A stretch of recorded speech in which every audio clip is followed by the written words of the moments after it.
دنیا کے آخری کناروں تک جماعتوں نے پہنچ کر اذانیں دی ہیں، نمازیں پڑھی۔ ناروے کے اوپر ہے North Pole end of the world, جہاں آگے آبادی ختم ہے، پانی ہے۔ تو ہم گئے ناروے پچھلے سال، تو اس سے پچھلے سال، تو میں نے وہاں کے ساتھیوں سے کہا بھائی میں نے وہاں جانا ہے۔ وہ کہنے لگے ہم تو یہاں رہتے ہیں، ہم وہاں کبھی نہیں گئے، تو آپ نے کیا کرنا ہے؟ میں نے کہا ادھر جا کے اذان دینی ہے، نماز پڑھنی ہے، دعوت دینی ہے۔ اللہ کے نبی کی بات ہے کہ دنیا کے آخری کنارے تک اللہ میری بات پہنچائے گا۔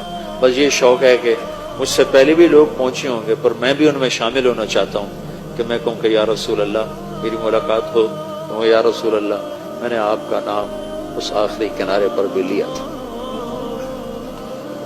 تو وہ پھر مجھے ڈرانے لگے، 2 گھنٹے کی فلائٹ ہے، 4 گھنٹے کی ڈرائیو ہے، اب تھک جائیں گے۔ میں کہا نہیں، جانا ضرور ہے، ہماری ادھر تھی تو نہیں تشکیل پر، میں نے جانا ضرور ہے۔ تو خیر 2-4 ساتھی وہاں کے لیے، کچھ اپنے وہاں سے ہم 2 گھنٹے کا سفر کر کے پہنچے۔ پھر وہاں سے آگے، وہاں ایک چھوٹا سا شہر تھا آلٹا، تو میں دیکھ کے حیران ہو گیا، وہ بالکل ٹاپ پر ہے۔ وہاں 2 مہینے سورج نکلتا نہیں، دسمبر جنوری، اور 2 مہینے سورج ڈوبتا نہیں، جون جولائی، یہ 2 مہینے ڈوبتا نہیں۔ تو وہ آلٹا دنیا کا آخری شہر ہے نارتھ میں، وہاں سے روزہ جماعتیں نکلی ہوئی تھی، اور وہاں گشت ہو رہا تھا، اور وہاں تعلیم ہو رہی تھی۔ کون تھے وہاں؟ صومالیہ کے مسلمان۔ صومالین جب نکلے تو مائیگریٹ ہوئے، تو مختلف جگہوں پہ آباد ہوئے۔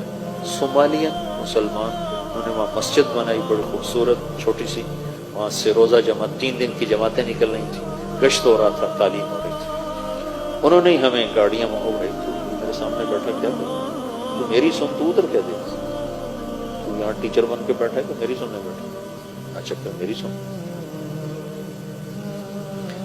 تو وہاں سے انہوں نے ہمیں اپنی گاڑیاں دی، تو ہم وہاں سے 4 گھنٹے مسلسل چلے، اور آخری کنارے پر ایک گاؤں ہے چھوٹا سا، اس کی 1,500-2 ہزار آبادی۔ تو اس میں جو پہلا مسلمان ہمیں ملا، اس نے کہا میرے 10 دن تبلیغ میں لگے ہو۔ پھر وہاں سے ہم آگے 1.25 گھنٹے کا آگے سفر تھا، اس گاؤں سے آگے 1.25 گھنٹے کا سفر تھا۔ تو اس وقت کوئی رات کے 12 بج رہے تھے اور سورج ابھی کھڑا تھا، 4 اگست تھا، تو اگست میں سورج ڈوبنا شروع ہو جاتا، تمہارے پہنچتے پہنچتے سورج ڈوب گیا۔ تو پتہ چلا کہ 25 منٹ کے بعد سورج نکل آئے گا، صرف 20 منٹ اس نے ڈوبنا ہے، پھر نکل آنا ہے۔ تو 20 منٹ میں ہم نے مغرب بھی پڑھنی ہے، عشاء بھی پڑھنی ہے، فجر بھی پڑھنی ہے، تینوں نمازیں پڑھنی۔ وہ ٹائم ہی تھوڑا، اتنی 20 منٹ کی رات تھی، پہلے تو سورج چل رہا تھا، ہم پہنچے تو سورج ڈوب گیا۔ اب وہاں سے پتہ چلا، وہ جو ہمارے ساتھ تھا، وہ جس کے 10 دن لگے تھے، کہ یہ 20-25 منٹ بعد سورج باہر نکل آئے گا۔ تو خیر تو اتنی شدید ٹھنڈ اور سرد ہوا، میں نے ایک مفلر سا لپیٹا اور گاڑی سے نکل کے دوڑ لگائی۔ وہ سمندر کے کنارے اوپر بڑی ہیبت ناک چٹانیں، 2 جگہ دیکھ کر میں مبہوت ہوا زندگی میں، ایک ہمالیہ پہاڑ کو دیکھ کر، اور ایک وہ آخری کنارہ دیکھ کر۔ ساری دنیا پھری، پر ہیبت جو طاری ہوئی 2 جگہ۔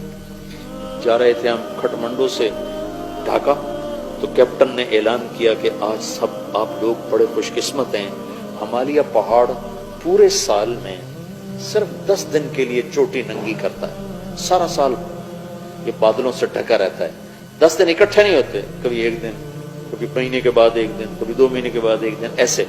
تو کہا وہ سال میں صرف 10 دن کے لیے ننگا ہوتا ہے، آج ہمالیہ پہاڑ سے بادل کوئی نہیں، آپ دیکھ سکتے ہیں۔ آپ یقین مانو، میں ادھر بیٹھا تھا، اعلان سن کے ادھر گیا دوسری کھڑکی طرف، تو دیکھ کر میں ایسے ہو، ایسی ہیبت میرے اوپر طاری، والجبال اوتادا، اور ہم نے پہاڑوں کو کیل بنا کے گاڑ دیا۔ اس دن مجھے پتہ چلا کہ جس کے کیل اتنے بڑے ہیں وہ خود کتنا بڑا ہوگا۔ اور ایک وہ آخری کنارہ دیکھ کر میرے اوپر ہیبت طاری ہو گئی، میں نے آسان دی زور سے، ہوا سرد، پھر ایک چھوٹا سا وہاں انہوں نے ہال بنایا تھا گرم، جس میں وہ ٹورسٹ آ کے بیٹھ جاتے تھے، وہاں آ کر جلدی سے چادریں بچھائیں اور پہلے مغرب کی نماز پڑھی۔ نماز پڑھ کے سنتیں نہیں پڑھی کہ ڈر لگ رہا تھا کہ سورج نہ نکلے، پھر ساتھ ہی عشاء کی نماز پڑھی، عشاء کی نماز پڑھنے کے ساتھ ہی پھر فجر کی اذان دی اور 2 سنتیں پڑھ کر پھر فجر کی نماز پڑھی۔ پھر میں نے بیان کیا، میں نے کہا اللہ سارے کام پورے ہو گئے، تیرے نبی کا پیغام ان ہواؤں نے سن لیا، لوگوں کو تو ہم سنا نہیں سکتے، ان